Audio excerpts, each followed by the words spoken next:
United States Senate Foreign Relations Committee will come to order. We have a business to do today. As usual, we welcome everyone in our audience to watch. This is not interactive. There'll be no participation from the audience. And I think those of you who are contemplating it know what's going to happen if you do. So we look forward to doing the government's business uninterrupted, and we, again, appreciate people's attendance.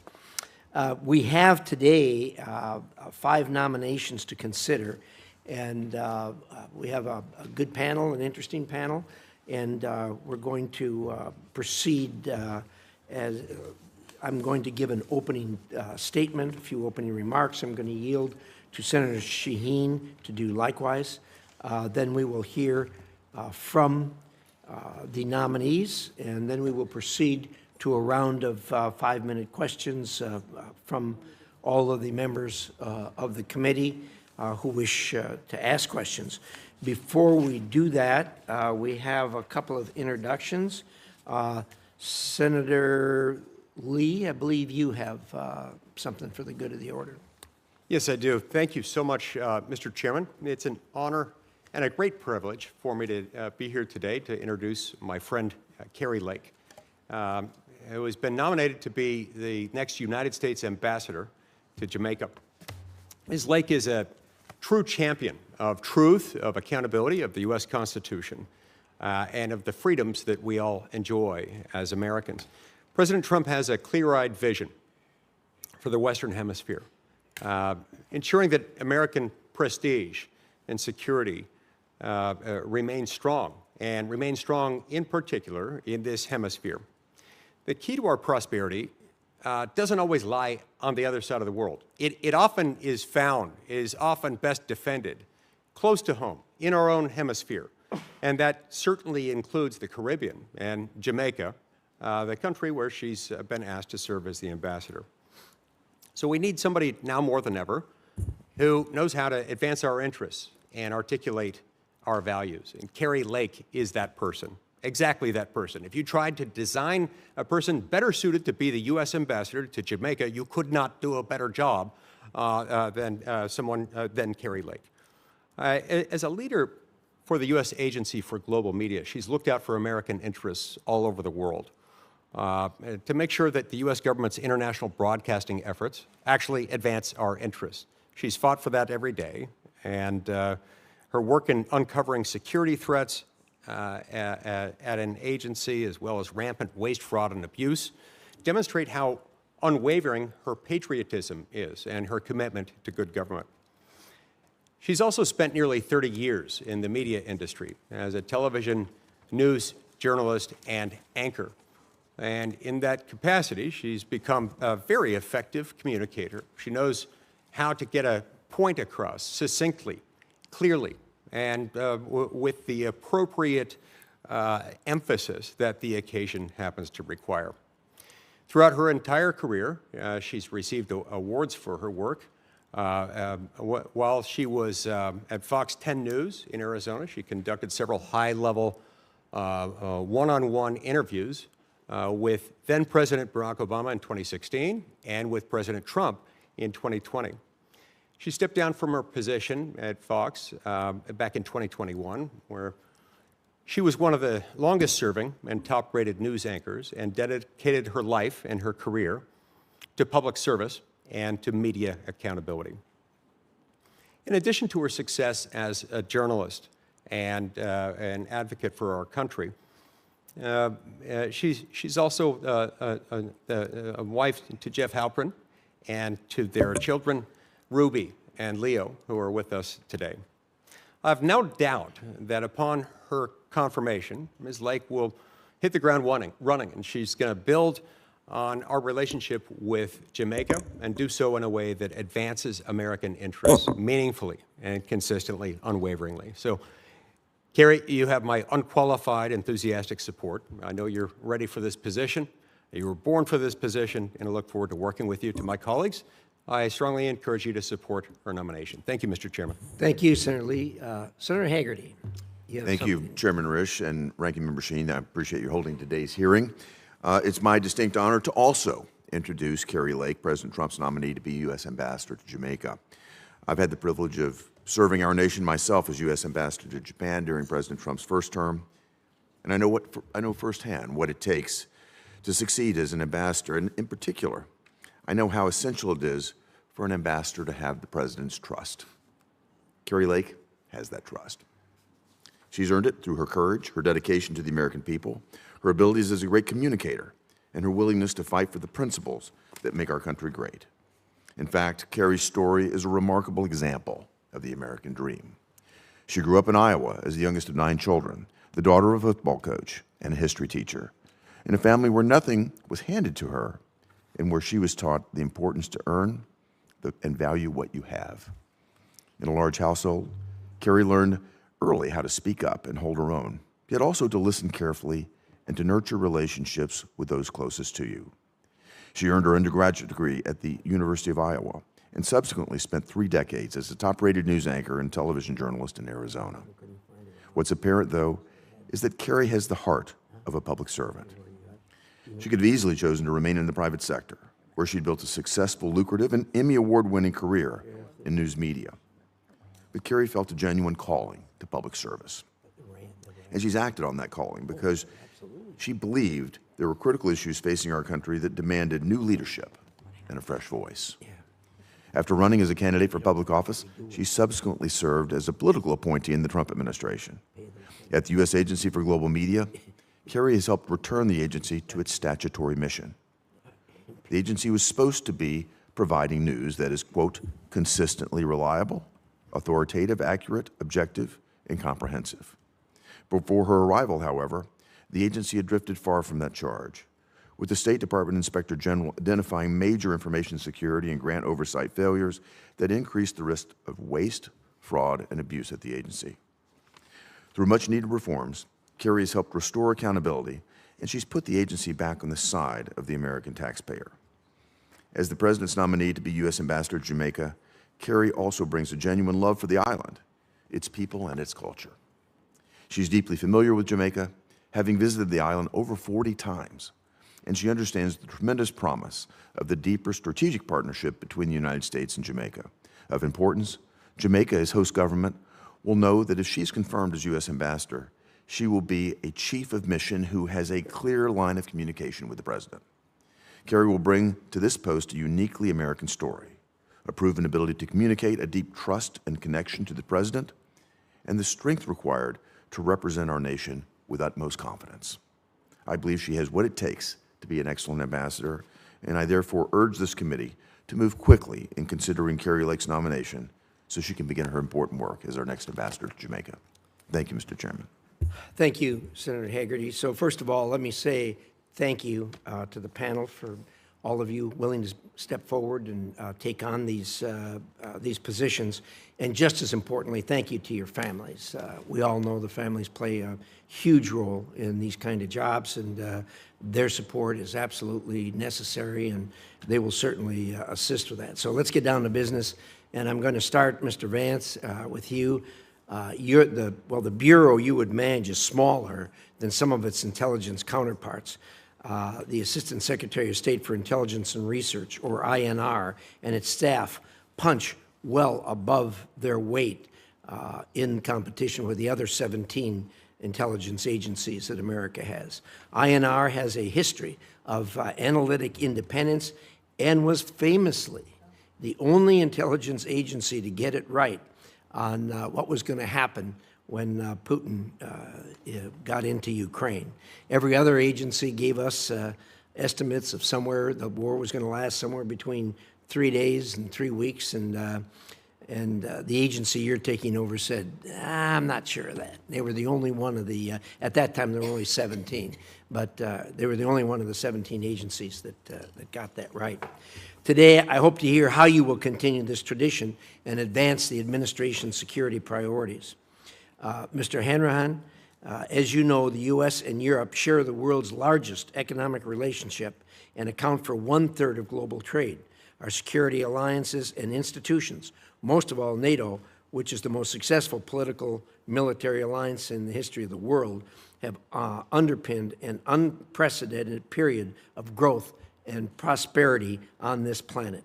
But the threat posed by Russia, China, and Iran working together grows clear by the day, and we need our European allies on our side to confront them. As Assistant Secretary for the Bureau for Europe and Eurasia, you will be on the front lines of defending Americans from these threats. I'm eager to hear how you will implement policy that strengthens and modernizes our relationships in Europe, particularly our security and economic relationships.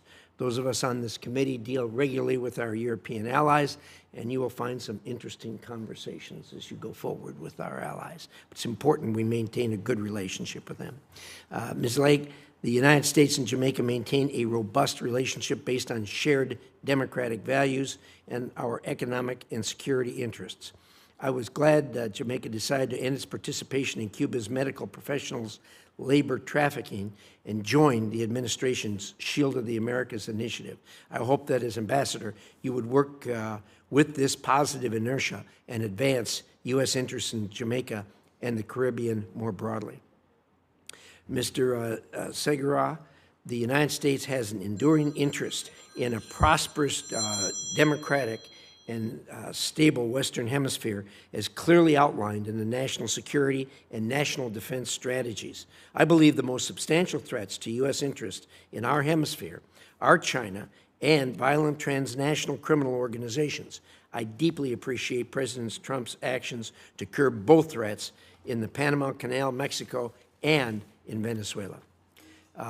Mr. Segura, I hope to hear from you on how you will build on this work as Assistant Secretary to the Western Hemisphere and ensure the United States can strengthen regional cooperation to advance our national interests. And finally, Mr. Bauer, as you know, the U.S. remains Belize's top trading partner and largest foreign direct investor, underscoring our long-standing bilateral relationship. I appreciate Belize's continued support for Taiwan, and I look forward to hearing from you on efforts to deepen that partnership and our partnership with this key Caribbean neighbor. Thank you again to all our nominees, and with that, I would like to turn it over to the ranking member, Senator Sheehan. Thank you. Well, thank you, Mr. Chairman, and welcome to all of our nominees this morning, to your family and supporters who are here with you. Thank you all for being willing to be considered for these positions. I think one of the real benefits that the United States has enjoyed has been its credibility. I think the credibility of this country is a strategic asset, and distrust of U.S. statements really matters. Iran, Russia, and China understand that. Last year, Tehran increased funding for its state broadcaster by 50%. At that very moment, our adversaries were investing in the information battlefield. The United States was retreating from it, dismantling programs designed to deliver independent, fact-based news to people living under authoritarian regimes. Ms. Lake, the administration put you in charge of that effort. I have a different view than Senator Hagerty about your work on that effort. You placed hundreds of employees at the U.S. Agency for Global Media and Voice of America on administrative leave. You attempted to cut off funding for Radio Free Europe and Radio Free Asia until a court intervened. USAGM and Voice of America survived, but our adversaries exploited that chaos. Iran's Lego video campaign, mocking and humiliating the president, reached more than 1 billion views in just 30 days. Its purpose was not to strengthen Iran. It was to weaken confidence in the United States. Ms. Lake, this is the information environment you may soon have to navigate as ambassador to Jamaica. If confirmed, I hope you will push back, not only by advancing the administration's message, but by contesting the narratives our adversaries are spreading throughout the region. Beijing and Moscow are investing heavily in shaping perceptions of the United States across the global South. Mr. Segura, am I pronouncing your name correctly? You have been nominated to serve as Assistant Secretary of State for the Western Hemisphere. And Mr. Bauer, you have been nominated to be Ambassador to Belize. Russia has trained more than 1,000 Latin American influencers to spread pro-Kremlin propaganda messaging across Latin America. And that network didn't stop operating when Maduro fell. If confirmed, I hope each of you will take these efforts seriously. Mr. Hanrahan, you've been nominated to serve as Assistant Secretary for Europe. But I think we have to ask a threshold question there, and that is, what is the portfolio that you're going to have? Ukraine peace talks are being run by Special Envoy Witkoff. The Armenian initiative is led by the policy planning staff. Bosnian policy appears to have been outsourced to the White House. The threats in this region are not waiting for Washington to sort itself out. Vladimir Putin has spent years investing in far-right parties across Europe, parties that oppose Ukraine aid and want to dismantle European institutions. Ukrainian battlefield successes have complicated those influence operations, but they have not stopped Putin from exploiting our political divisions. If confirmed, I hope you will be a strong voice against Russian influence and for those governments that have stood with us and with Ukraine. And finally, Mr. Vance, you've been nominated to lead the department's Bureau of Intelligence and Research. As the chairman said, INR occupies a unique role within the intelligence community. It's independent of other intelligence agencies, and it's charged with providing objective, fact-based analysis to the Secretary of State. I have concerns, given your unwillingness to affirm the basic fact that President Biden won the 2020 election. I have concerns about your commitment to that fact-based mission. You've also written that Western Europe is succumbing to what you call soft authoritarianism and have compared some European practices to the Soviet Union. If confirmed, I hope you will put aside prior views and provide Secretary Rubio with the unvarnished intelligence that he needs to operate. Again, thank you all. Well, thank you, Senator Shaheen. Appreciate that. We're now going to hear from each of you. We're going to start with Mr. Segura. What I'd ask that you do is please keep your remarks to 5 minutes or thereabouts. If you have anything you want to add, we got lots of room in the record, so you can submit whatever you'd like for the record. But in the meantime, to give everybody a chance at questions, if you'd keep it to 5 minutes, I'd appreciate that. Mr. Segura, the floor is yours. Thank you, Mr. Chairman. Chairman Risch, Ranking Member Shaheen, and distinguished members of the committee, it is an honor to appear before you today as the President's nominee to serve as the next Assistant Secretary of State for Western Hemisphere Affairs.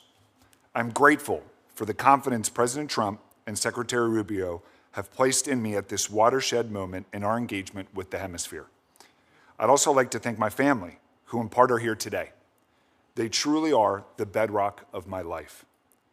To my wife and partner, Cecilia, I love you and thank you for everything you do every day. I would be nothing without your support and belief. To my parents, Enrique and Alejandra, thank you for always challenging me and for setting a beautiful example of faith, hard work, and great sacrifice. It is truly through the eyes of my parents, who came to this great country with nothing more than 40 years ago, that I first came to understand the why of the United States of America. From as young as I can remember, 3 words would ring true at the Segura kitchen table: never give up. Whether it was in sports, in school, or in building companies, where there was a will, there was a way. As I reflect on my own story of building a healthcare company to be one of the largest maternal monitoring companies in the world, to leading economic growth and international trade for the great Commonwealth of Virginia, a state that has a GDP of more than $620 billion a year, never giving up is how we overcame seemingly impossible obstacles. I believe this administration will never give up on the hope for America and its people, and how America works with and partners with the Americas. President Trump's national security strategy underscores the critical importance of the Western Hemisphere. The Trump administration has set an ambitious agenda that includes securing our border, defeating narco-terrorist groups, securing critical infrastructure, and expanding economic opportunities for Americans. The national security strategy also outlines that the United States will reassert the Monroe Doctrine to restore American preeminence in the Western Hemisphere and push back on the influence of global adversaries and malign actors in the region. The Trump administration is aggressively implementing this strategy with regional partners, expanding cooperation bilaterally, as well as enlisting partners in new initiatives including the Shields of the Americas Counter Cartel Coalition, and a critical minerals ministerial to build secure and resilient supply chains. As a former Virginia Secretary of Commerce, I'm particularly enthusiastic about the Trump administration's prioritization of commercial diplomacy in the Western Hemisphere. If confirmed, I look forward to employing all available tools to ensure American companies are well positioned to help our regional partners build their economies. As the National Security Strategy notes, an economically stronger Western Hemisphere is not only a more attractive market for American companies and investment, but increased commercial linkages will benefit both sides and reduce the space and influence of non-hemispheric actors. This will require closer coordination with the American private sector, and this coordination is a role I'm eager to embrace, drawing on my professional background as a former entrepreneur and investor. If confirmed, I look forward to leading the Bureau of Western Hemisphere Affairs to enlist the cooperation of our regional allies, the private sector, and Congress to advance the Trump administration's ambitious agenda for the Americas. Thank you for your consideration, and I welcome your questions. Thank you very much. Let's move to Mr. Hanrahan.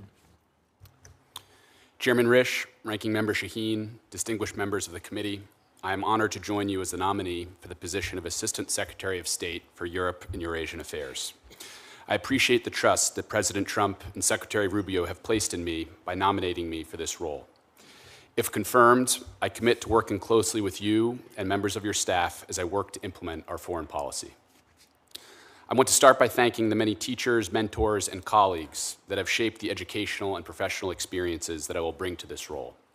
In particular, the teachers and coaches at Roxbury Latin in Boston, who fundamentally instilled in me the call to public service. My foremost thanks I extend to my family for their love and support, to my grandparents, who have led through the example of public service in our military and who have exemplified humility and hard work, to my 3 siblings, Mary Aiden, Grace, and Eamon, who have been my foundational support throughout my life, to my parents, Drs. Lynn and John Hanrahan, who have given me my faith in God and taught me the imperative of personal integrity and service to others. And finally, my greatest thanks and love to my wife, Lauren, who is with me here today, and our newborn son, James. I would not be here without their support. The United States stands at a critical moment in our relationship with our oldest and strongest continent of allies. I think it is important to underscore that core framing to our relationship with Europe. It is an alliance forged in a shared history and a civilizational heritage. As Secretary Rubio stated in his Munich speech earlier this year, we want Europe to be strong, and we want a strong relationship with Europe. A safer, stronger, more prosperous United States in the 21st century requires a reinvigorated relationship with Europe that can better advance our shared prosperity. Leading this work requires a seriousness of purpose and candid diplomacy. Should I be confirmed, I will bring both to our efforts. In practical terms, I will focus on 4 guiding objectives. First, keeping American citizens safe by working closely with our ambassadors and missions abroad. This is our highest and most essential goal. Second, rebalancing our relationship with Europe to better advance our core interests, the security and prosperity of American citizens.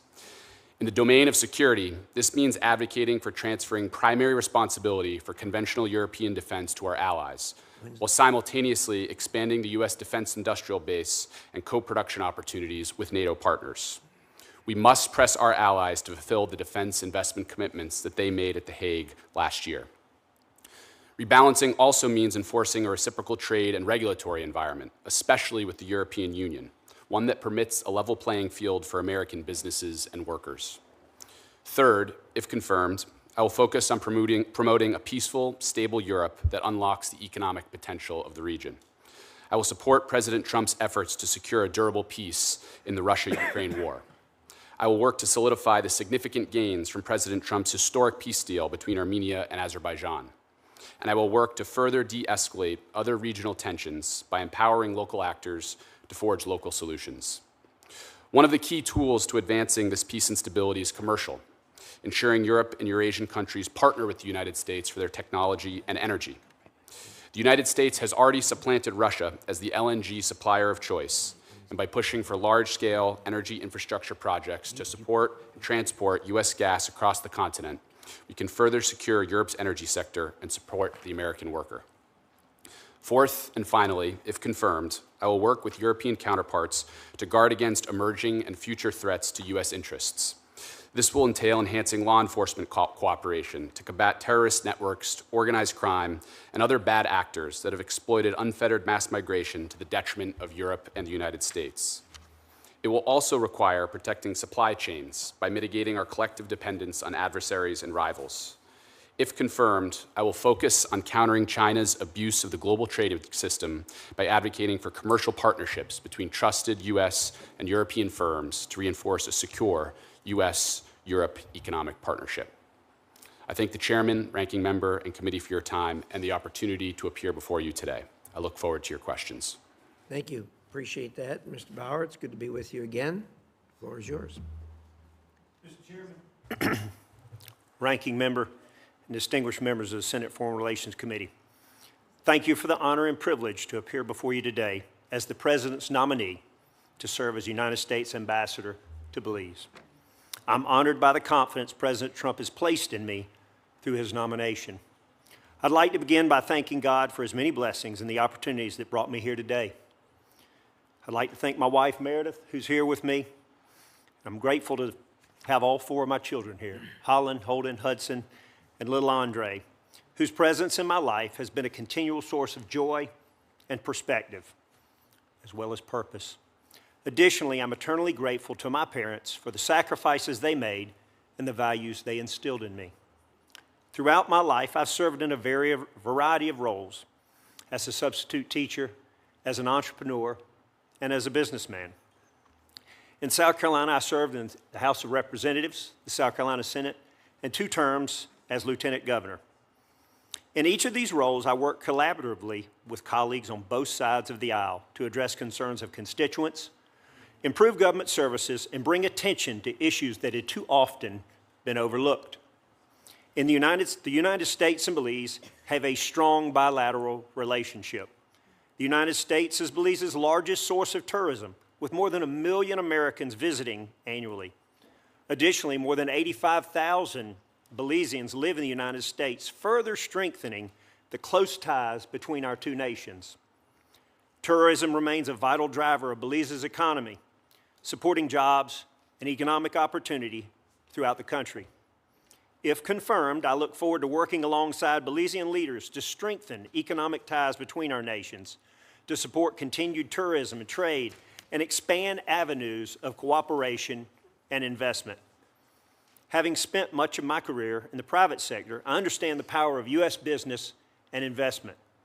If confirmed, I'll work to strengthen commercial ties between our two countries, creating a stable investment climate where U.S. businesses can grow and invest and also flourish is essential to expanding opportunities for both of our countries. Belize and the United States enjoy a strong partnership in security cooperation. Belize works closely with the United States to combat counter-narcotics, trafficking, and human trafficking, as well as transnational criminal activity. The United States continues to support Belize through programs focused on counter-narcotics, border security, and criminal deterrence. If confirmed, I'll work diligently to continue supporting to promote security, stability, and safer communities for Belizeans and for American citizens. I will also work to ensure that Belize remains a reliable partner in countering risks posed by the Chinese Communist Party to hemispheric security and prosperity. Protecting the safety and interest of the United States abroad will remain my highest priority. As we work together to address shared challenges, we must also continue to advance areas of mutual opportunity.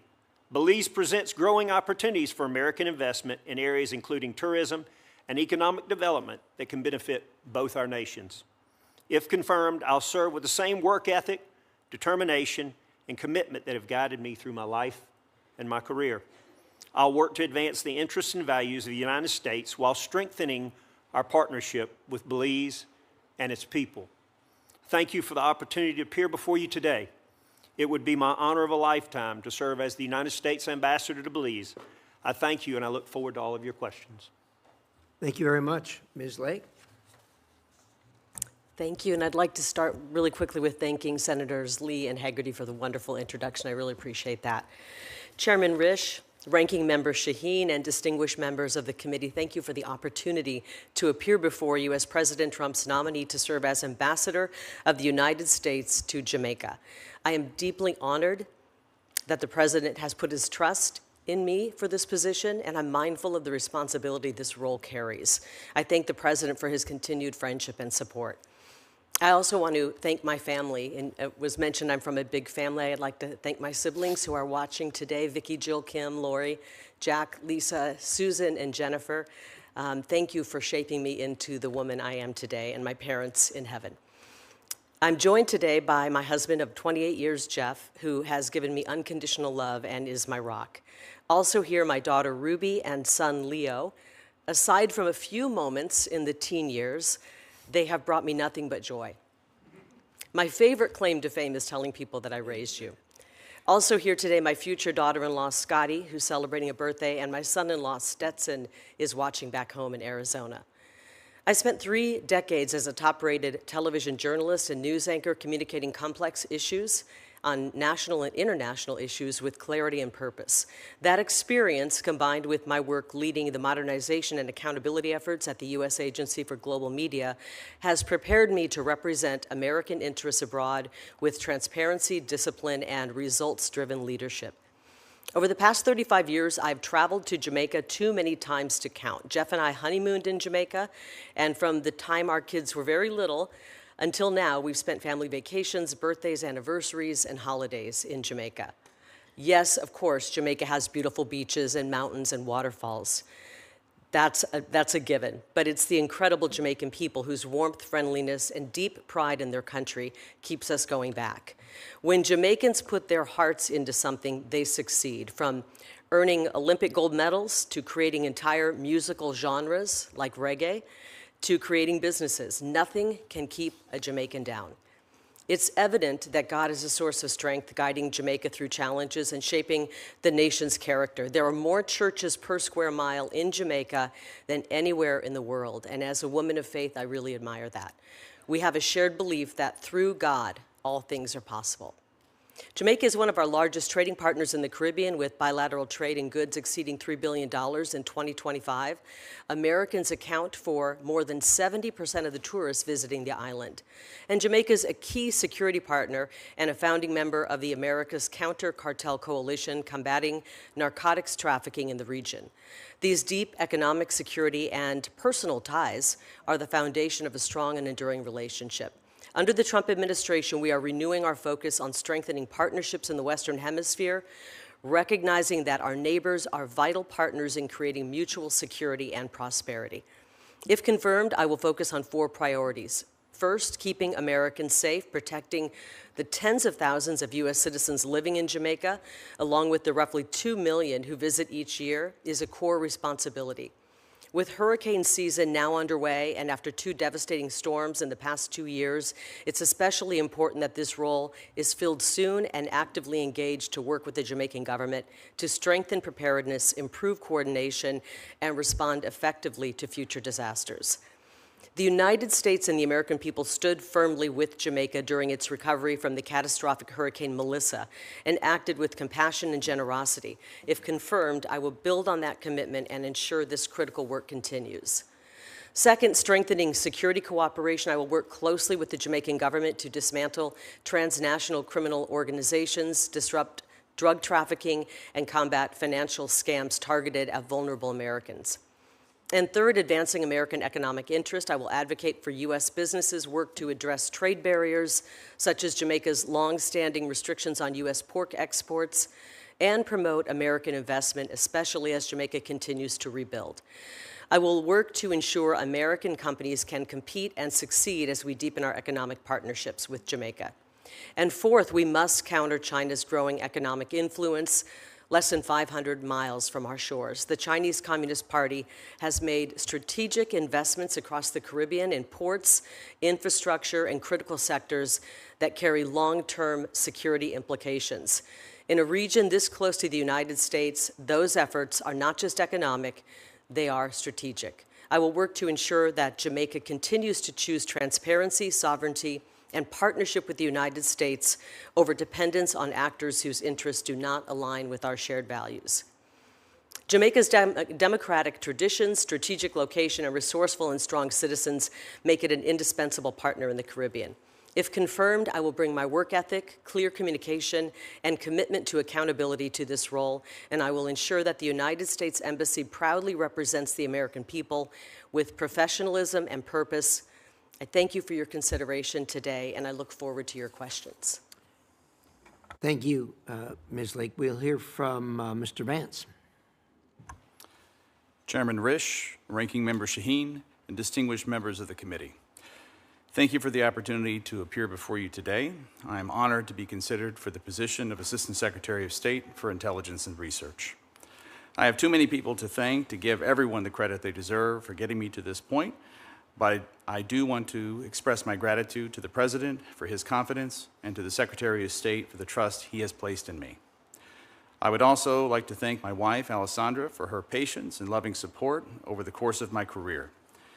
She is with me here today, along with my 4 children, Wyatt, Morgan, Ellis, and Maple.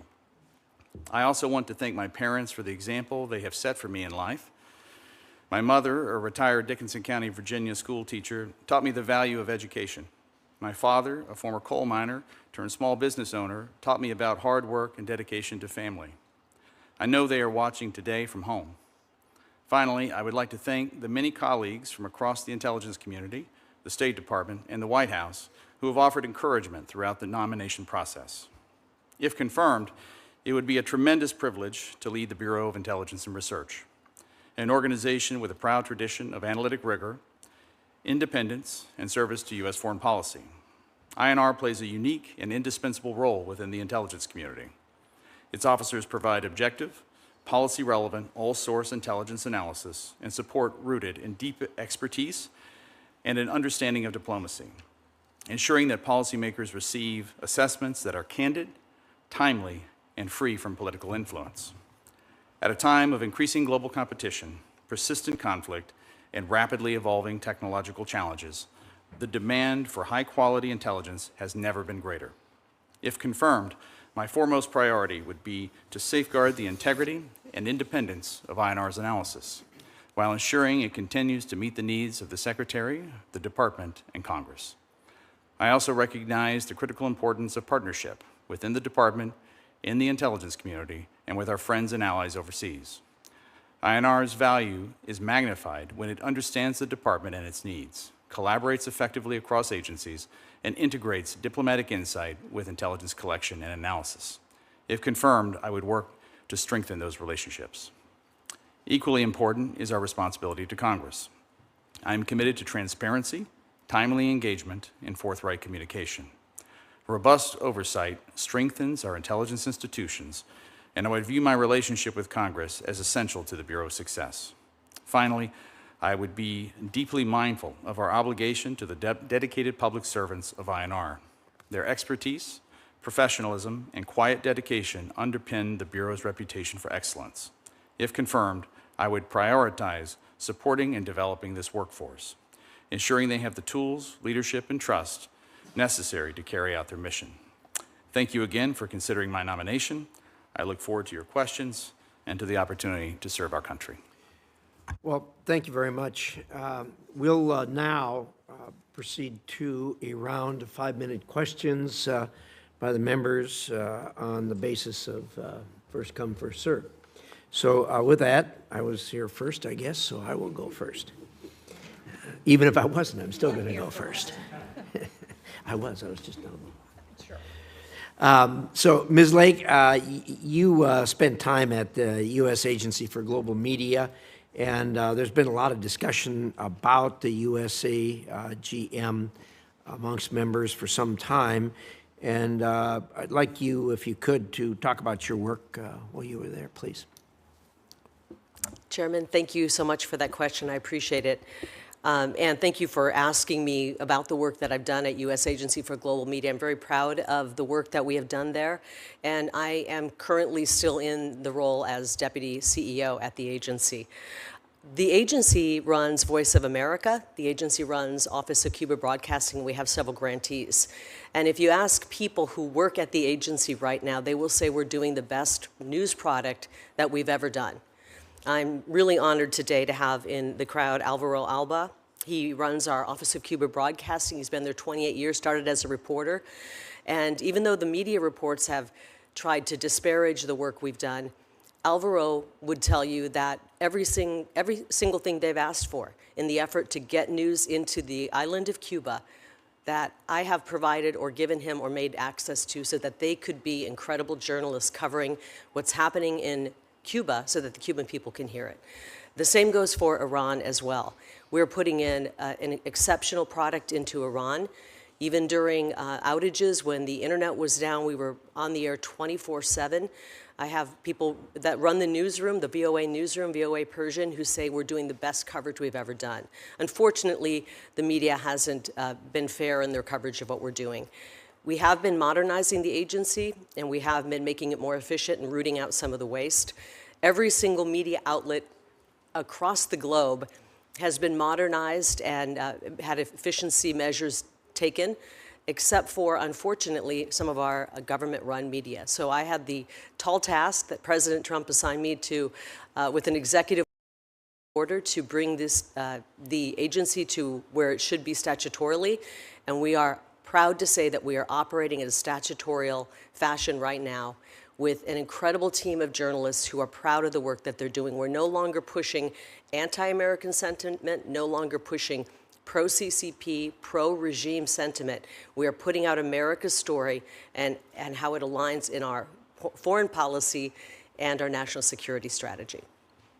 Thank you. I appreciate that.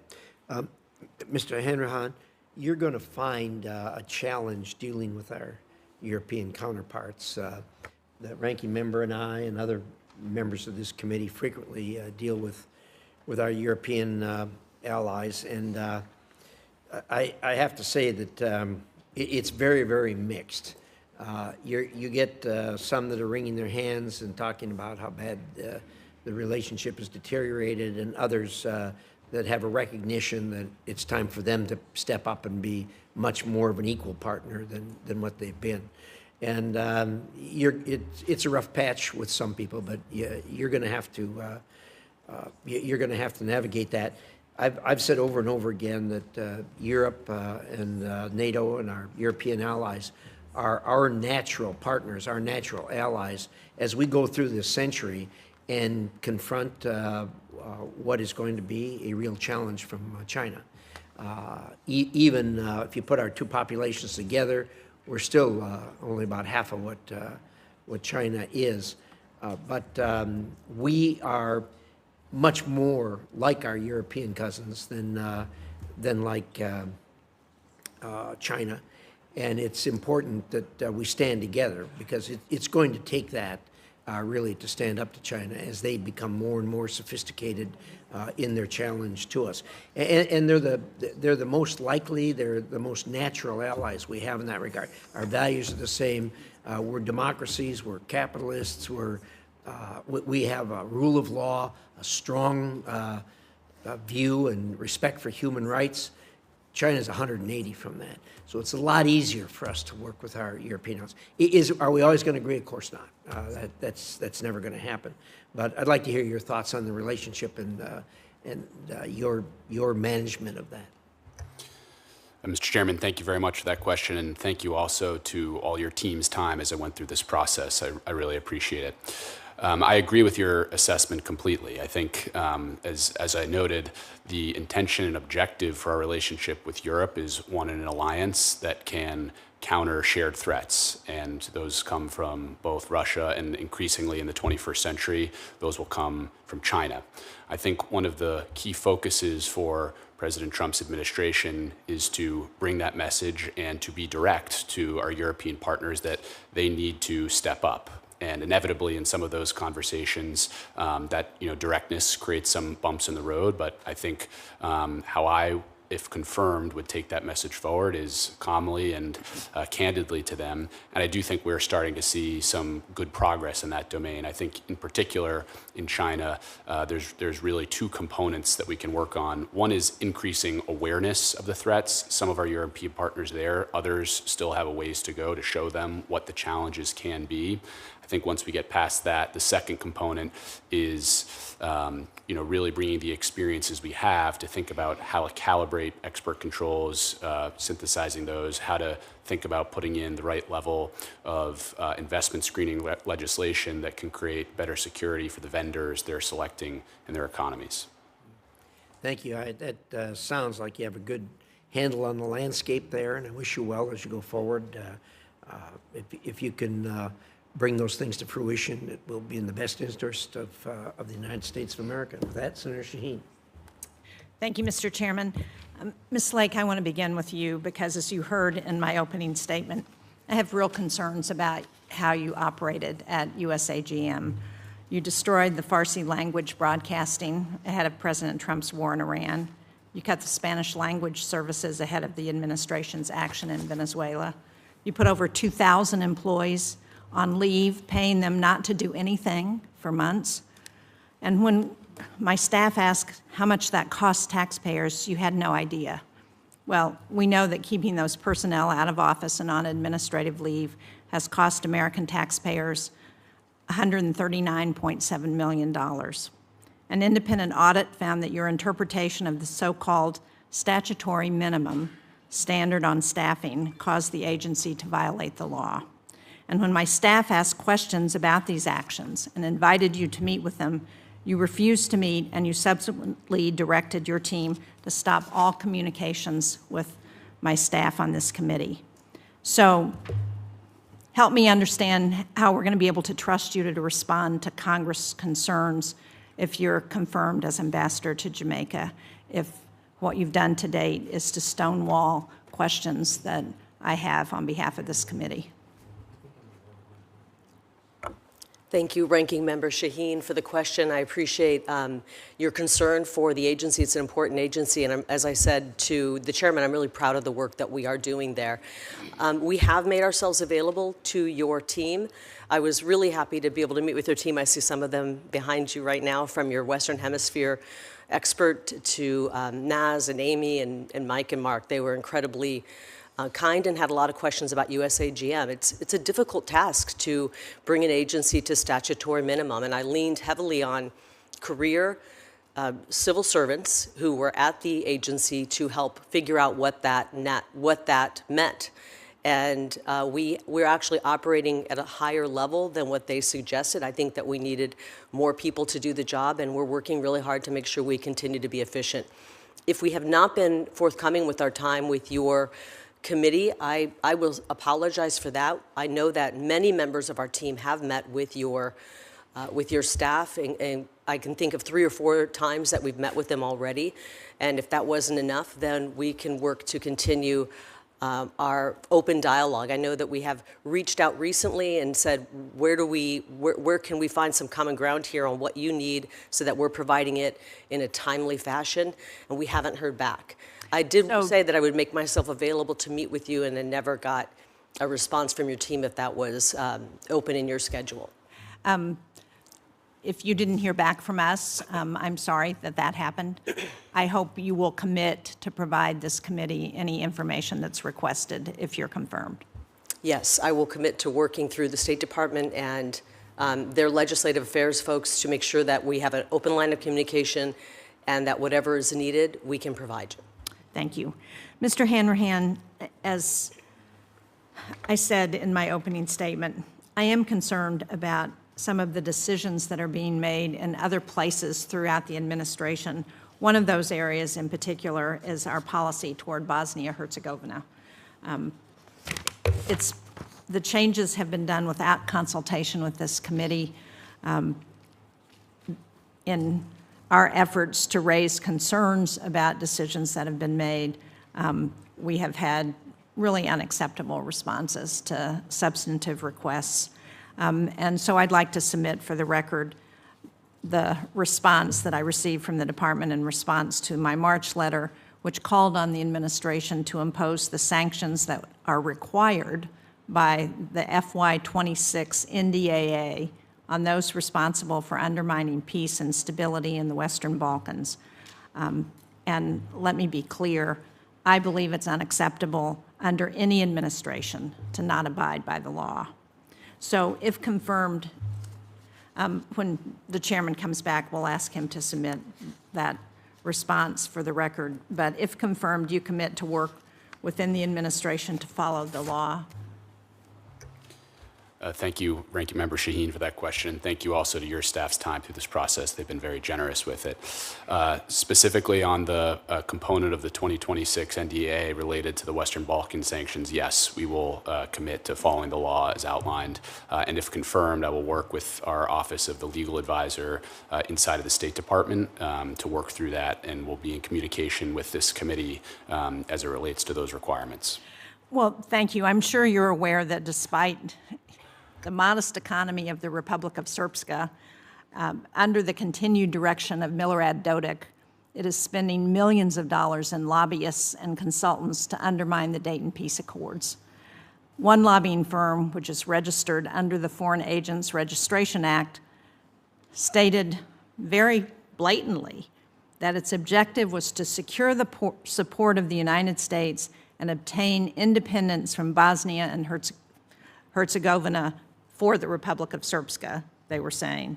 And that obviously would be in violation of the Dayton Peace Accords. So can you commit to upholding the Dayton Peace Agreement? Senator, thank you very much for that question. As it relates to the specific contract you were describing, I can say unequivocally it is the department and administration's position that there should be no secession in Bosnia, and that we support the peace that the Dayton Peace Accords have brought. And so I think we're very clear on that. Okay, well, I appreciate that. I hope you will be very clear with the multitude of lobbyists who have been hired to try and separate the Republic of Srpska from the rest of the country. Thank you, Mr. Chairman. Thank you to the chairman and the ranking member for holding today's hearing, and thank you to the nominees and your families for really being willing to serve and put yourself out there, so we appreciate that. Ms. Lake, it's great to see you today. Thank you for coming to meet me earlier this week. As the father of 6 spirited daughters, I can appreciate how your 8 siblings help lay the early groundwork for a role in conflict resolution and international diplomacy. So you're well schooled. There are some misconceptions regarding your candidacy in the 2022 elections and the 2024 elections, where you and I were both on the ballot. So I'd like to just give you a minute to step back and give you the opportunity to speak in the case there's anything you'd like to address as it relates to your 2022 and 2024 elections. Can I have more than 5 minutes? No, I don't know about that. But Actually, you don't want that probably, but thank you so much, Senator McCormick, for opening your schedule to me this week. I enjoyed meeting with you, and yes, in a family of 9, 8 girls, 1 boy, that I did learn diplomacy, because you have to, at the end of the day, you know, and we didn't have a lot of means. We were pretty poor, although nobody ever told us that. We had to hop in bed and sleep with our sisters. You know, we didn't have enough bedrooms, so you didn't want to take that fight or disagreement all that way to the next day. So I'm so honored to have grown up in a big family. Thank you very much. I felt that I ran incredible campaigns with the grassroots of Arizona firmly behind me. And I'm very proud of the way that I conducted myself and the way we ran those campaigns. As a newcomer to politics, you know, I thought that this country was set up where an outsider could step into politics, but then I realized that sometimes the political class doesn't want the outsiders, but that's okay. It was a great learning experience. You know, I fought for fair and free elections in the courts for the people of Arizona, and I'm glad that the president is going to continue fighting for fair and free elections. I'm looking to the future, and what I want to do is to hone my skills. I want to take everything I've learned thus far and work at being the best diplomat and ambassador that the U.S. has ever sent to Jamaica, and I'm looking forward to that. very good, thank you. In your opening statement, you mentioned working with the Jamaican government to combat lottery scams that target vulnerable American victims to the tune of $300 million annually. Jamaica has struggled for years to prosecute these networks domestically. If confirmed, what practical resources or support would you pursue to encourage more effective cooperation between our law enforcement agencies to stop these scams? Thank you for asking that question, Senator. I think people think, how could you get scammed out of your life savings? But there are some bad actors in Jamaica who have really honed the skill of bilking people out of their money through these lottery scams and other financial scams. And so we will work very closely with Jamaican law enforcement officials. We already have a great relationship. We'll work with our counterparts at the State Department, and we will work with local law enforcement here in the United States to make sure that we're doing everything we can to alert people to this problem, because I think a lot of people unsuspectingly don't even realize that they're obviously being caught up in a scam, and then prosecute people to the fullest extent of the law. And I will put pressure on the Jamaican government, if I'm confirmed, to really prosecute and take seriously these types of crimes. Very good, thank you. Mr. Segura, the administration has prioritized going after the cartels and in the Western Hemisphere, and in pursuing a whole-of-government approach to dismantling the narco-terrorist organizations. Key to this is enlisting our allies and partners in the Western Hemisphere to control migration, stop drug flows, and strengthen maritime and territorial interdiction capabilities. I saw this firsthand a couple weeks ago in Colombia, where there's remarkable cooperation. If confirmed, how do you intend to use the Bureau's diplomatic tools to build sustained operational cooperation with partners that translates into real success in disrupting those narco-terrorist networks? Thank you for the question, Senator. I think this is an incredible priority for the department. It's one of my largest priorities, if confirmed as Assistant Secretary. And what's been very encouraging, especially through the President's leadership, the Secretary's leadership, is creating the space to be able to work with our partners in the region to combat these narco-terrorist organizations. And so that's going to be a huge priority of mine. And also working across the department with our different bureaus that unleash funding, different tools and resources so that we can address this scourge in the hemisphere. Very good. Senator Murphy, I think you're next. Thank you very much, Mr. Chairman. Ms. Lake, I heard you in response to earlier questions take credit for the programming that's going into Iran right now. And that was a little curious, given the fact that one of the early actions you took was to effectively dismantle our programming in Iran. You cut off funding for Farsi language Radio Fardi. You put the VOA Persia staff on leave, such that when the bombing campaign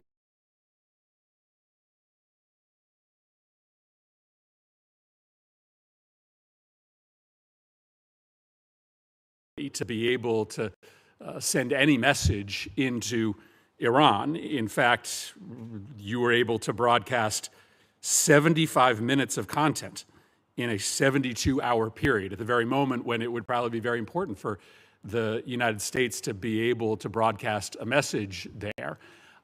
So I heard you take credit for the current amount of programming in Iran. Was your decision to dismantle Radio Farsi and Radio Farda and the VOA Persia staff a mistake? Thank you so much for that question, Senator Murphy. I appreciate it. RFE is who runs Radio Fardi. We run VOA Persia, and it is very much alive and well. We had great coverage. We went into surge mode when the attack happened, and we immediately brought in a huge team of folks to cover it. We actually covered the president's speech live with live translation so that the people of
We have also in investigations, and we're helping to train additional forces in Jamaica. And we'll be working with the Department of War. I understand that they are very much hot on bringing down these narco-terrorists. Most of the drugs, from what I understand, are coming from Colombia. About 40% of the drugs coming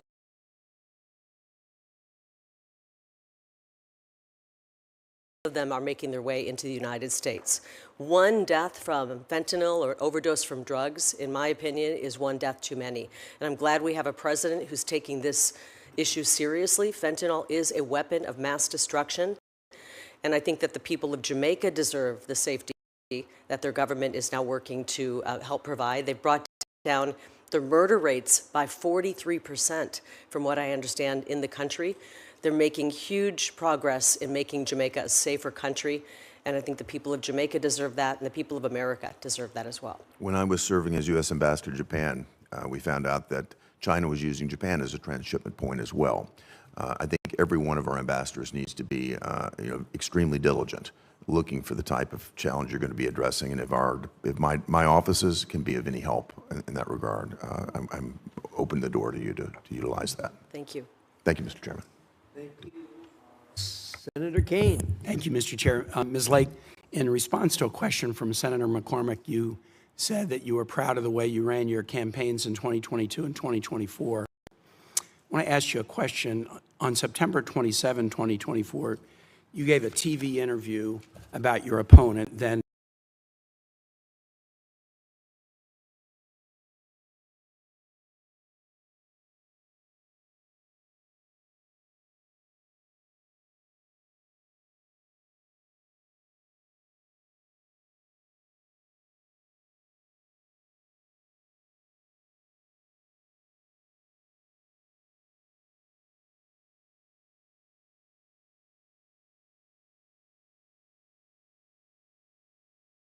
October 3, a few days later, rated that pants on fire. And the title of the article, and I'd like to submit it for the record, Mr. Chair, is "In Arizona Senate Race, Kari Lake Fabricates Link Between Ruben Gallego and Drug Cartels." Now, this is pretty undiplomatic behavior. And just for my colleagues, I hope you might read this story. Ruben, our colleague, has written a memoir about his very troubled upbringing and about the fact that he was abandoned by his father, who then did get into criminal trouble. He was abandoned by his father. He had to be raised by his mother. He was so furious at his father that he changed his last name to be his mother's maiden name, not his father's name. He talks about graduating from boot camp as a Marine, and after years of abandonment, his dad tried to show up and take credit for his own graduation from Marine boot camp. And he writes about how furious that made him and still makes him. He writes about how ashamed he is of his father, how angry he is at his father. Abandonment by a father is one of the most seminal tragedies of life. I mean, go back to the biblical phrase, my God, why hast thou forsaken me? This is not something to fool around with. Ms. Lake accused one of our sitting colleagues of being controlled by the cartels. You had no evidence then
Well, we provided the receipts. The father was a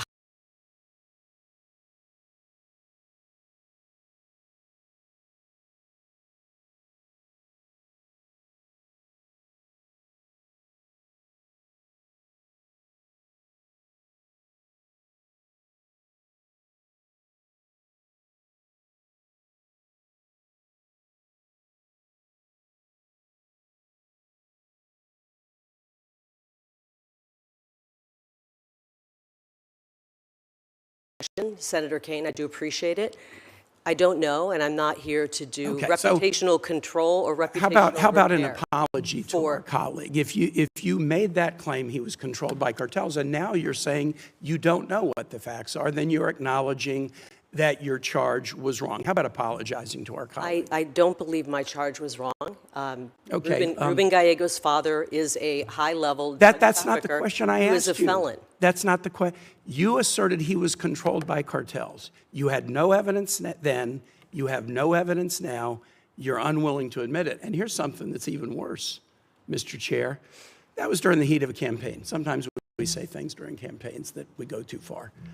She's continued to repeat this as a sitting member of the Trump administration.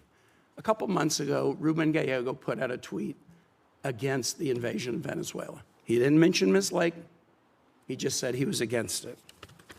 And she, at 2:35 in the morning, the following day, responded, "You are a member of a Mexican cartel family. You are also a fraud. No one is surprised by your take." She's continuing to repeat a lie. She just told the committee she has no idea whether it's true or false, but she was glad to say it, and she won't retract it now. That should be disqualifying. Mr. Segar, I got a question for you. Your role is not only to be the Assistant Secretary for which you're nominated, but also to be key on the Inter-American Foundation. That is a congressionally established foundation. It has sustained robust bipartisan support in the FY26 appropriations bill. Will you abide by the law which states, quote, "The foundation shall have perpetual succession unless sooner dissolved by Congress," and commit to us not to take any action to dismantle or imperil the work of the foundation unless dissolved by Congress? Well, Senator, thank you for the question. And also, I just want to commend the work you did as a missionary in Honduras. I also was a missionary in Latin America. And so it's a beautiful, beautiful thing to do. As it relates to your question, I will follow all laws, Senator. And so that particular law, that the foundation will have perpetual accession unless sooner dissolved by Congress, is one you will follow. Like I mentioned earlier, I will follow all laws. All right, thank you. I yield back. Thanks, Mr. Chairman. Ms. Lake, what can you tell us about your take on the best way to help Jamaica? As ambassador confirmed, you intend to focus more on aid or on lifting trade burdens, on increasing economic opportunities for the island?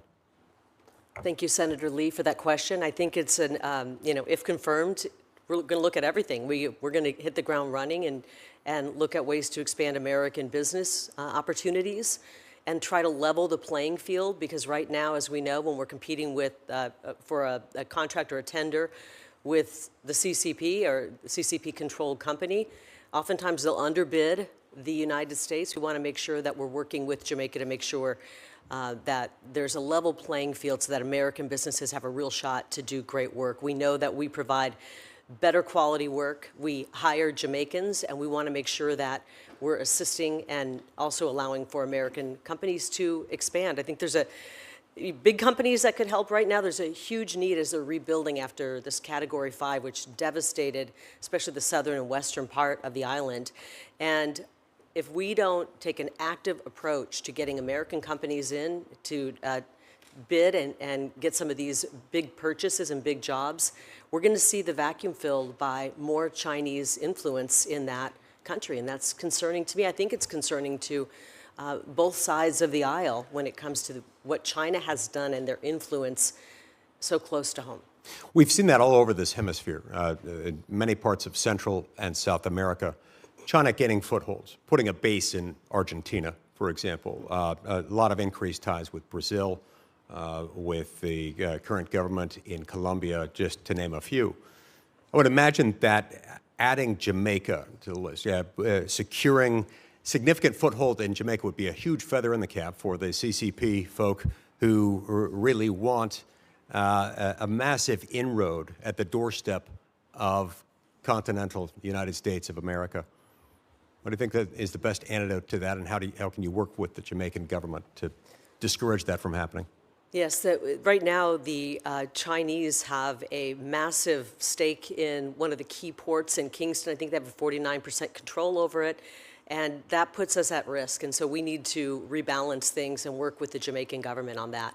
And, you know, not just big businesses, there's small businesses as well. I love this story. You know, we all know that Jamaica has incredible athletes. They dominate in track and field and in gold medals. The fastest man in the world, Usain Bolt. I mean, we all watched as he wowed the world. But they're one of the only tropical climates that also has a winter Olympic team in bobsled. In their bobsled. And actually, a company in Utah, backcountry, does the outfitting for that team, the Jamaican bobsled team, which I think is very cool. I mean, we definitely want big projects, but we want to encourage all kinds of American businesses to invest in Jamaica and Jamaicans to invest in America as well. You can buy a lot of things in Jamaica. You can show up and not have swim trunks, and you can purchase those. You can purchase beach towels, you know, whatever you need, shorts and shirts, but you cannot purchase winter parkas in Jamaica. And I would imagine it would have limited utility in Jamaica. It would. You just don't need it. So I think there's a real opportunity to work with our partners, our neighbors, Jamaica, an incredible country, and I'm looking forward to it. There's a growing sense that gang violence is becoming more of a problem throughout the Caribbean, and the growing concern that some of this is a spillover effect from Haiti, which has been really had a big problem with gang violence. Any thoughts on how best the United States can work with Jamaica in order to bring that problem under control? Well, thank you for the question. Thank you for mentioning Haiti. I know that not only is the United States taking an active role with the gang suppression force down there, but Jamaica is as well.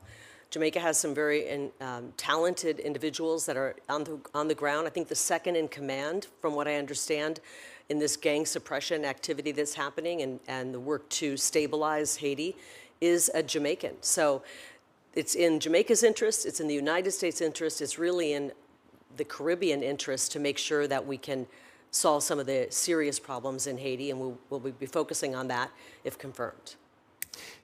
Remind me again, you and I have talked about this in the past, and you may have talked about it more while I stepped out to vote.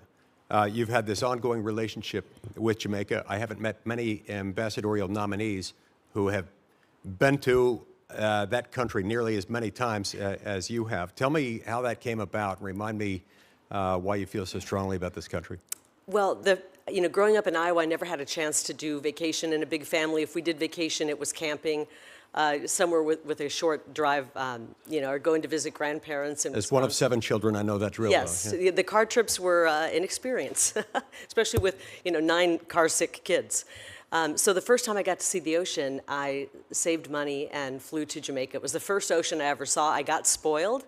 That's a great ocean to see, the Caribbean Ocean. And we just kept going back. It's a great, the beaches are great. My family and I, our kids are big swimmers. We like to swim in the ocean. We like to cliff jump, and there's some great cliff jumping in Westmoreland Parish. But mostly we just love the people. There's a feeling you get when you're in Jamaica, the spirit of the people. They love their country. They're so proud to be Jamaican. It reminds me of the patriotic pride I carry in my heart for this great country, America, where our opportunities are so great. And I'm glad to see that things are looking up. I know that as they continue to rebuild after this devastating, catastrophic hurricane, I think they're going to pull themselves out of this, and bright days are ahead for Jamaica. Well, they are indeed, especially after we get you confirmed. I wish you well. You're going to do very well in that capacity. Thank you. Thank you. Thank you, Senator Scott. Thank you, Chairman. Well, first off, thank each of you for your willingness to serve. Congratulations on your nominations, and I look forward to when you all get through this whole process. I hope you've enjoyed your day so far. Mrs. Segura, Latin America, it's a big deal for Florida, right? So if we want to unlock Venezuela's economic potential and attract the level of foreign investment needed for a true recovery, that cannot happen on the back of a still entrenched corrupt regime. Any serious stabilization, recovery, and transition plan has to be accompanied by the full release of political prisoners, which hasn't happened, a genuine restoration of the rule of law and independent courts, credible elections that allow Venezuelans to choose the leaders freely. Without those basic political and legal foundations, the country's future will always be held back by the same corrupt people and structures that brought Venezuela to the state it's in now. After all, everyone who abused the Venezuelan people for decades, stole the property of U.S. citizens, and kidnapped them, unfortunately, is still in power, comfortably in power. I know the administration, and I've talked to the president, I've talked to Secretary Rubio, they clearly understand the difficulty of moving to democracy. So can you talk about how you think about this and how we're going to get to free and fair elections and a complete change in the trajectory for Venezuelans? Well, thank you, Senator, for the question and also for spending time with me a couple weeks ago. I really enjoyed our meeting. As it relates to Venezuela, the Secretary, and I agree with his strategy and approach, has been very clear that we've got to get to democratically held elections. There's a process, there's a three-step process that we're going through, stabilization, recovery, and reconciliation, and then transition. And so I've been very encouraged to see that in the second stage that the Secretary has mentioned we're in right now, we're seeing the release of political prisoners in Venezuela. We have to continue to pressure the interim government to kind of release all political prisoners, not just some, and to obviously get to the point where they can have that last step of transition and elections. Thank you. Mr. Hanrahan, Russia's invasion of Ukraine has now lasted longer than World War I.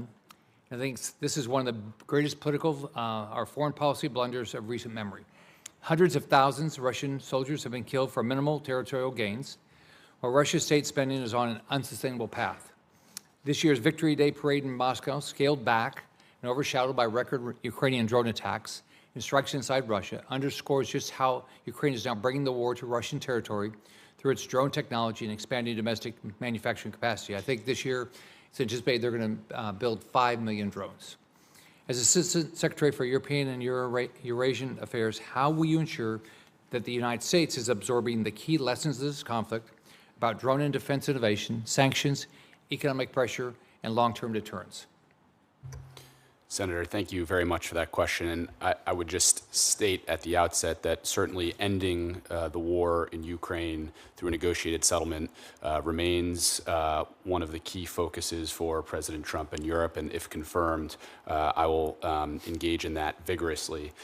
To the specific question on the evolution of warfare and the lessons learned from that, certainly, as you note, drone technology and the production of Ukraine in that those technologies has evolved rapidly. As I've been briefed, the Pentagon is currently in discussions pursuing the drone deal to try to indigenize some of the technologies that they have developed in Ukraine, which I think can greatly benefit the United States, prosecution of future warfare, and is well suited to the support that we have provided Ukraine. I think one of the other good evolutions that President Trump has led in this war is evolving the way that we support the Ukrainians, specifically by getting Europe to pay their fair share. In particular, through the Pearl program, NATO allies are stepping up. They are paying for U.S. weapons and munitions to be delivered to Ukraine, and look forward to continuing that program, which I think has been a good benefit and evolution of the way that we support that conflict. Thank you. Mr. Vance, Americans are safer because of the intelligence we share every day with our close allies. Through Five Eyes with the UK, Canada, Australia, they give us real-time insight on terrorism, cyber threats, and hostile state activity. Can you talk a little bit about how important these relationships are to what you will be doing in this role? Senator, thank you very much for the question.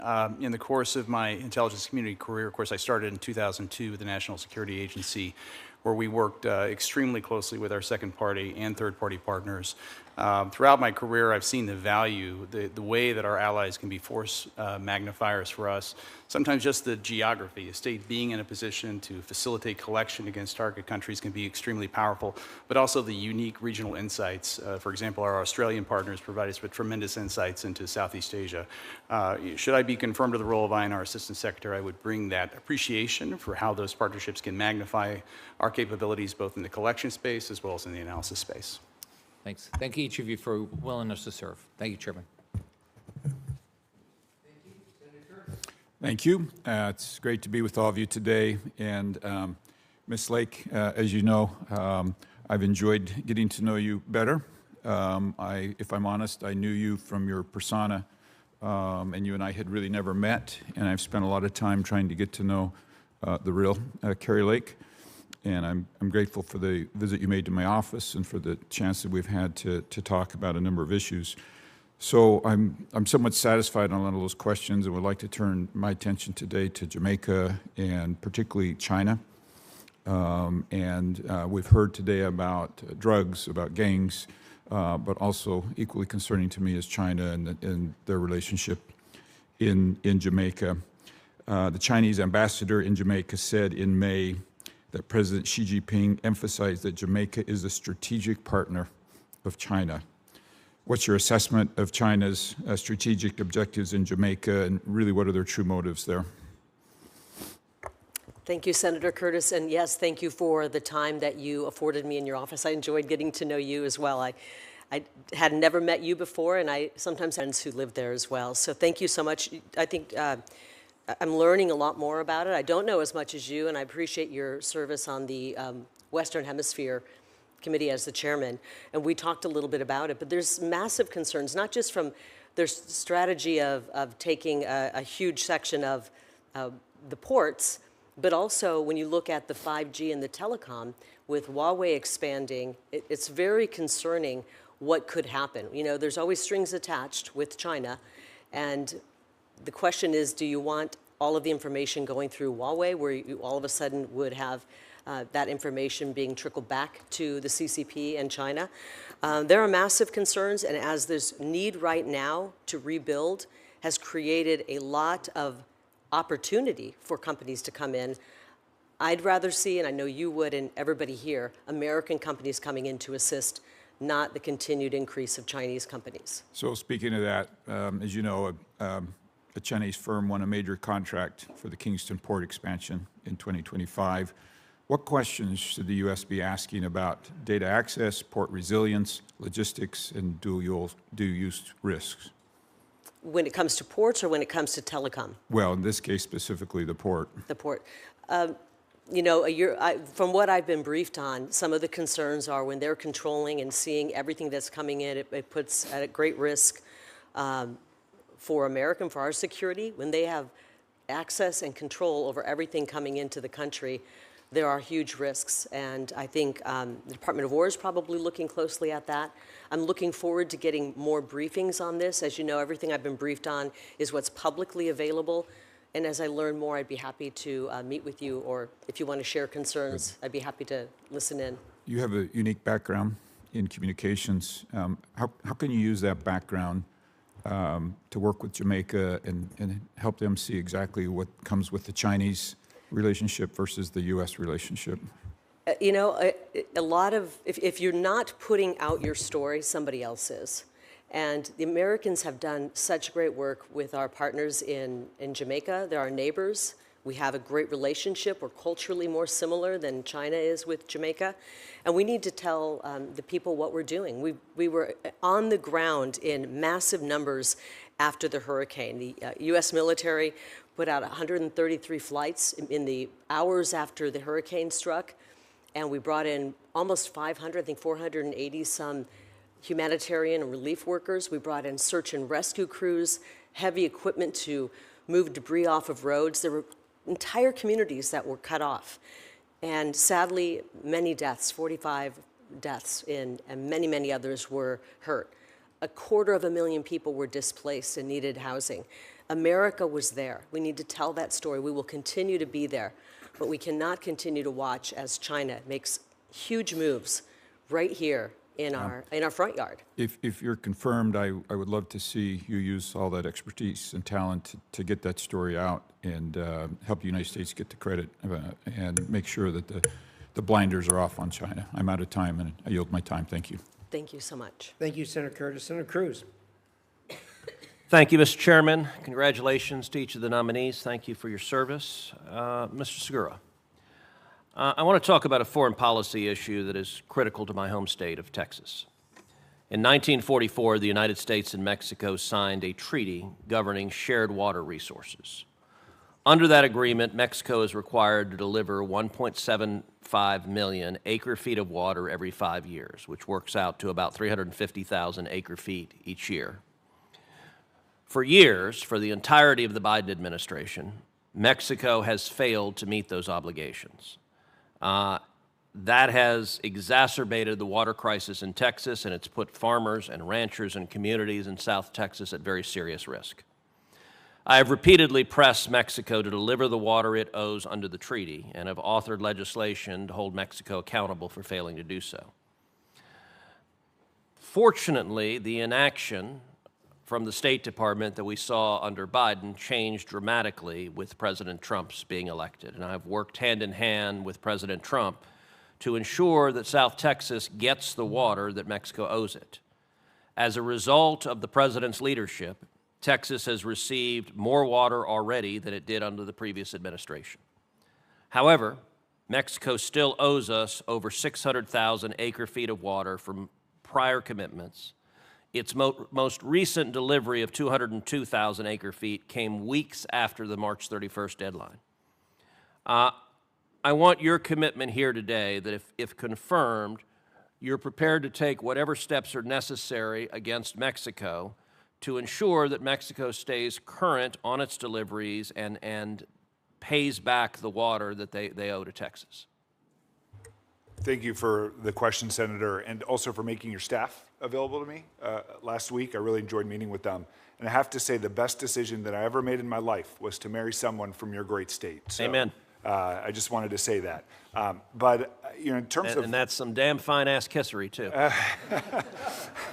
So in terms of the water issue, I've been briefed as much as possible without being in the seat. I actually, if confirmed, would love to come visit your state, hopefully with you, to see the real impacts of the Mexican deficit that's accrued.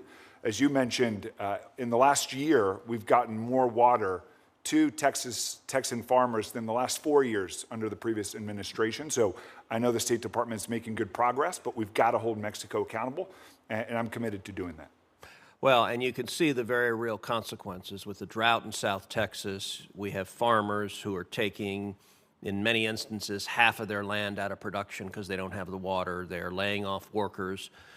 In 2024, the only sugar mill in Texas closed because there was not enough water to produce the crop. And Mexico is diverting that water to northern Mexico, and the farms in northern Mexico are lush and verdant and awash with water. And so I am grateful for the State Department's assistance and for the President directly. He has engaged directly on this issue multiple times, which is what produced action from Mexico finally honoring its treaty commitment. So I look forward to working closely with you. Let's shift to another topic. While we're on the topic of Mexico, I want to talk about the threat posed by Mexican drug cartels. Texans are on the front line suffering the consequences of runaway policies in Mexico City. Vicious cartels run rampant in Mexico, further fueling American deaths. These cartels are sophisticated transnational criminal organizations that control territory, that move billions of dollars in illicit revenue, and operate with capabilities that rival those of some state actors. They should be treated as the threat that they are. Last summer, when I traveled down on a Codel to Mexico, I pressed Mexican officials on this issue, and I shared President Trump's message that all options are on the table against these cartels. Do you share President Trump's commitment to eliminating these organizations, and does that commitment include potentially using military force if necessary? Thank you for the question, Senator. And to your point, under this president's leadership, the dynamic has completely changed. we've done things that folks had been trying to do for a long time, for example, designating the cartels as FTOs. That gives us a lot more tools at our disposal to go after these organizations. And so 100%, we have to use every tool available to us to go after the cartels. And if confirmed, I look forward to working with you, the committee, to do that. Terrific. Thank you.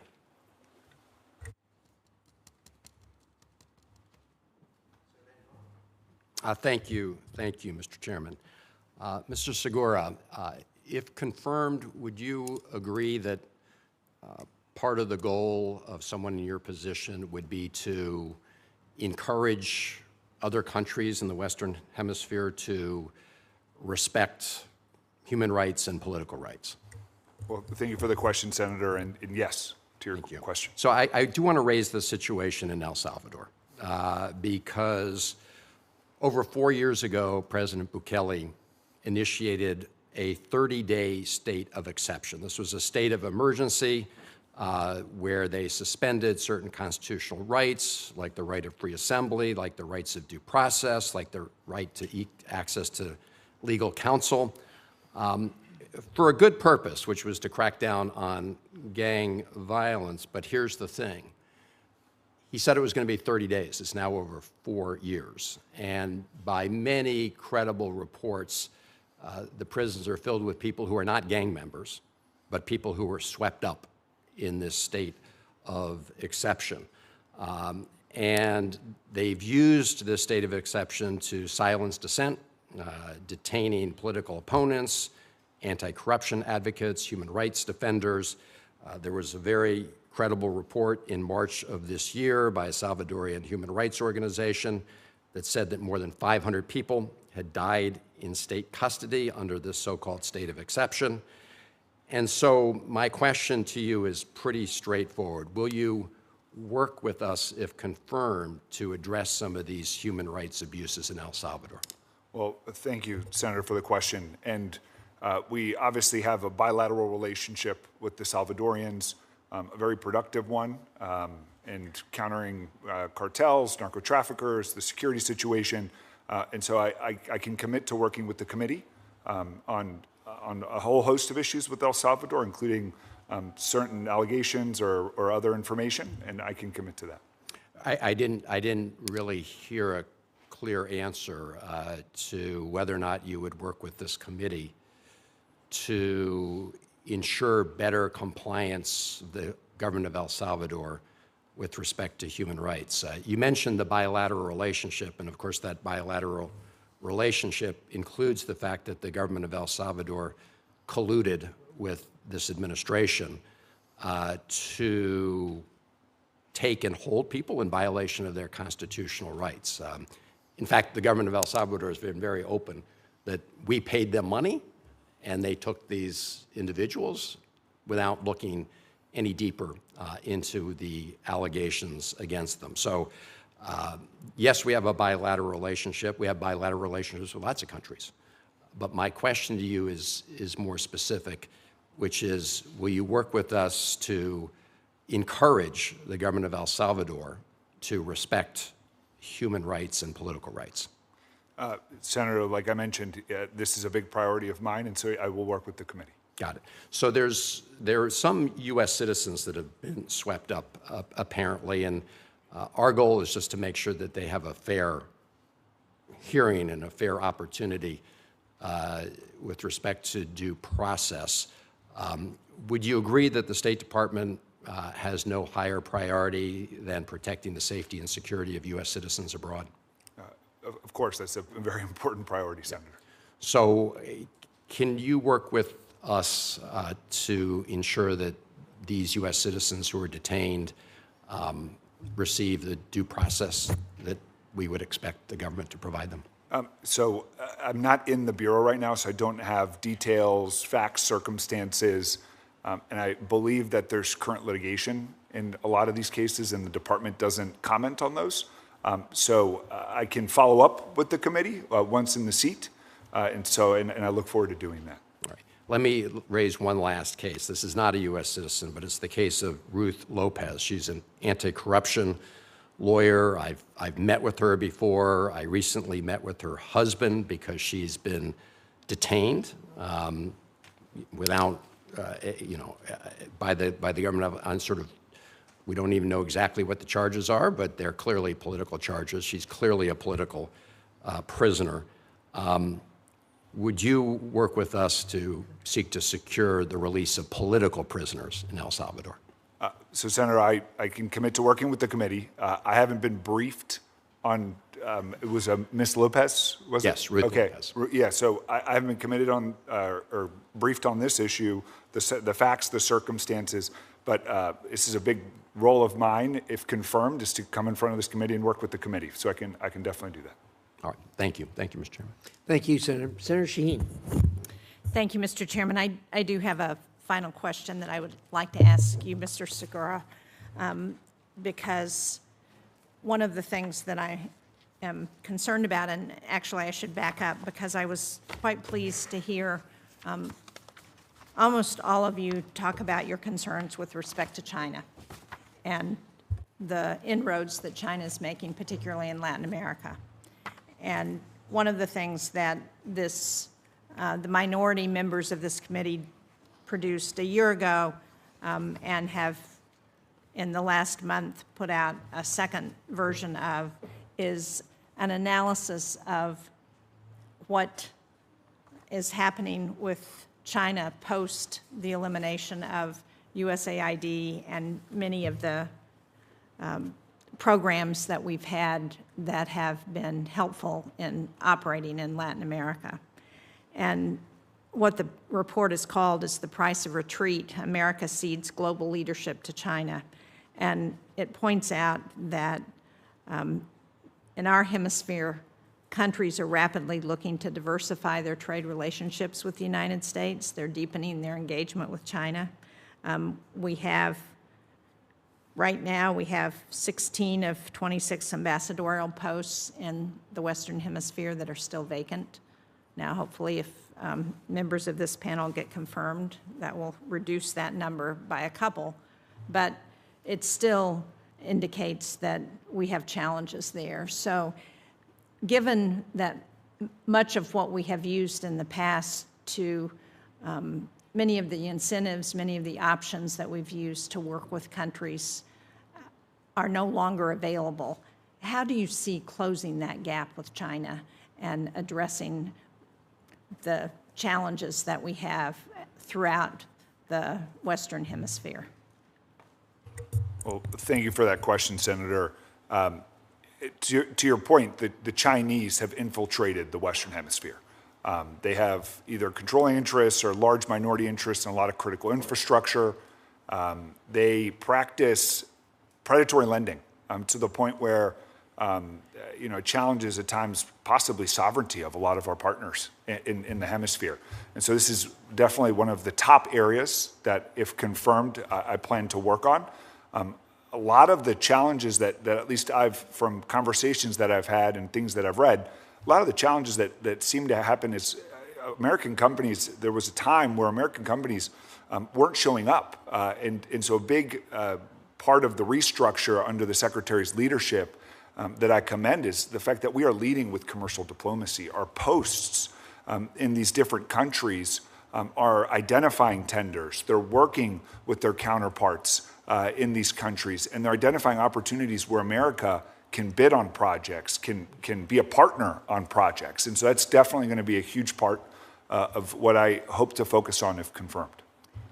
Well, I appreciate that. I think it's easier to do that when we actually have ambassadors in place in those countries, and when we also have commercial attachés there who can address the commerce aspect of it. And those are some of the positions that right now are vacant, that we just don't have the ability to compete. So I hope you affirm what you're seeing in Latin America. Thank you, Mr. Chairman. Thank you, Senator Shaheen. Thank you to our panel and all of you for willing to serve and for your families to assist in that regard. And as we close the hearing, I'm going to order that any letters of support or otherwise the committee has received will be included in the record. I'll also note for the information of members that the record will be open until close of business Monday, June 22nd, including for members to submit questions for the record. If you get one of those, I hope you'll answer it quickly. It'll help you as much as us. And with that, the thanks to the committee, and the committee is adjourned.